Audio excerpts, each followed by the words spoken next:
Sebelumnya, Assalamualaikum warahmatullahi wabarakatuh. Perkenalkan, nama saya Muhammad Ihsanuddin dari Fakultas Sains dan Teknologi, NIM 39220500021. Di sini saya akan menyelesaikan tugas dari public speaking tentang reportase dari dampak dari COVID-19.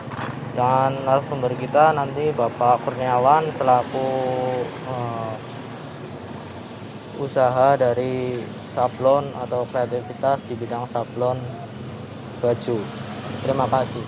Di sini saya akan mewawancarai salah satu narasumber yang membuka usahanya, yaitu usaha sablon, yang mana di adanya PPKM ini mungkin sangat berpengaruh di penjualan. Langsung saja kita ke narasumber kita, yaitu Bapak Kurniawan selaku pemilik dari usaha sablon ini. Saya mau menanyakan gimana pendapat tentang penjualan yang sebelum adanya PPKM dan adanya PPKM ini, apakah berpengaruh terhadap penjualannya?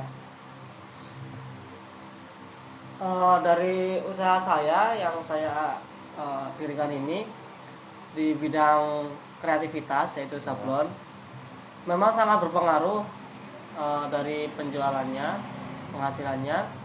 Karena apa? Yang dulunya banyak konsumen datang ke toko, Iya. sekarang saya larikan ke dunia online-nya. Jadi yang datang ke toko memang sedikit, tapi untuk penghasilannya tidak terlalu turun jauh, Mas. Seperti itu. Oh. Lalu berarti sekarang larinya ke online semua ya, Pak? Iya, untung kan kalau dunia kreativitas kan bisa di langsung dan bisa juga online. Makanya untuk terobosan terbaru, karena adanya PPKM, saya anjurkan ya untuk orderannya tuh lewat Shopee atau IG atau lewat WA saya. Nanti proses pengirimannya sudah diatur, gitu Mas. Tapi sebelumnya ini saya boleh tanya, usaha ini udah dari kapan? Untuk usaha ini belum lama, yaitu perkiraan udah 2 tahun Ya. sebelum corona. Jadi emang kalau awal-awalan sangat-sangat lumayan, tapi karena ada imbas-imbas corona, ya jadi tidak mau harus benar-benar ekstra. Ya. Untuk uang cadangannya kepakai semua untuk proses di era COVID ini. Tapi apakah pengeluaran selama PPKM dan sebelum PPKM, apakah mungkin adanya PPKM ini mungkin pengeluaran jadi lebih banyak atau malah masih sama seperti sebelum PPKM untuk pengeluaran dari usaha Mas? Pengeluaran gimana Mas maksudnya? Pengeluaran ya, untuk maksudnya kayak bahan-bahan atau ya mungkin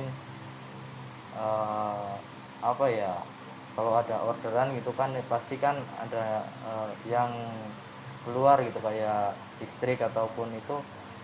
Kalau pengeluaran yang untuk usaha ini, Iya. kalau saya itu tergantung prosesnya, produksinya. Iya. Kalau semakin banyak produksi, maka pengeluaran yang saya tanggung juga semakin banyak. Begitu juga kalau proses adanya corona ini, pengeluaran ini semakin sedikit. Iya. Jadinya karena kurang produksinya, ya lebih sedikit aja daripada yang sebelum-sebelumnya. Terus saya mau menanyakan untuk harga sendiri untuk PPKM ini kan mungkin ada perubahan atau masih sama? Untuk harga sendiri, saya kan di sini sebagai produksi ya. Jadi kebanyakan yang kesini itu reseller, jadi dia menjual lagi. Nah, di sini saya kasih harga bandrol, jadi nggak ada harga eh, yang dari awal corona sampai corona itu nggak ada, harganya saya sama semua. Oh ya. Dan itu belum ada perubahan dari saya, yaitu sekitar harga 50 ribuan ke atas. Nah, di situ untuk menjangkau teman-teman yang suka kreativitas, yang suka desain, bisa untuk menjualnya dengan harga yang lebih mahal. Itu untuk membantu, benar-benar membantu orang yang terdampak corona itu ya. Jadi adanya dunia online seperti ini emang sangat bermanfaat untuk dunia kreativitas. Tapi untuk orderan dari usaha Bapak ini antara saat ini PPKM dengan sebelum PPKM ini, apakah orderannya semakin meningkat atau malah semakin turun, Pak? Secara grafik orderan saya menurun. Iya. Karena apa? Dan dulunya saya larinya ke PT-PT, Iya. dan sekarang nggak ada orderan dari PT, dan kebanyakan dari saya itu orang-orang yang suka desain, orang-orang yang menjual harga satuan. Jadi satuan pun saya ambil untuk melancarkan usaha saya. Baik, Pak. Terus untuk kedepannya, kalaupun ini PPKM diperpanjang, apakah eh, Bapak setuju atau apa mungkin ada pendapat yang mungkin bisa mengkomentari PPKM ini kalau seandainya diperpanjang? Kalau saya pribadi, untuk PPKM kalau diperpanjang itu saya setuju aja karena corona itu emang benar-benar ada ya. Ya. Yang kedua, jika pemerintah memberikan kebijakan, Iya. yang saya harapkan itu ada bantuannya gitu. Iya. Jadi ada kebijakan, ada tanggung jawabnya. Jadi yang terdampak pun akan mengikuti aturan seperti itu. Dan untuk usaha saya ini, karena saya kan bisa online, jadi saya mengikuti aja untuk anjuran pemerintah. Oke.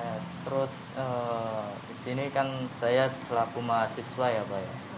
Mungkin Bapak mungkin selaku senior, jadi saya minta pendapat bagaimana sih motivasi agar seperti Bapak ini kan buka usaha di tengah pandemi seperti ini dan masih bisa jalan. Apa itu motivasinya, Pak? Untuk yang pertama, motivasinya itu dari kita sendiri. Ya. Semua itu tergantung niat. Ya. Yang pertama, dari kalau teman-teman yang mahasiswa itu yang pengen benar-benar buka usaha, pertama niat, Ya. benar-benar harus bersungguh-sungguh, kerja ikhlas, kerja tuntas. Ya. Itu yang pertama. Jadi kalau teman mahasiswa ini ingin benar-benar membuka usaha yang menghasilkan, jangan jadikan gagal itu sebagai penyerahan.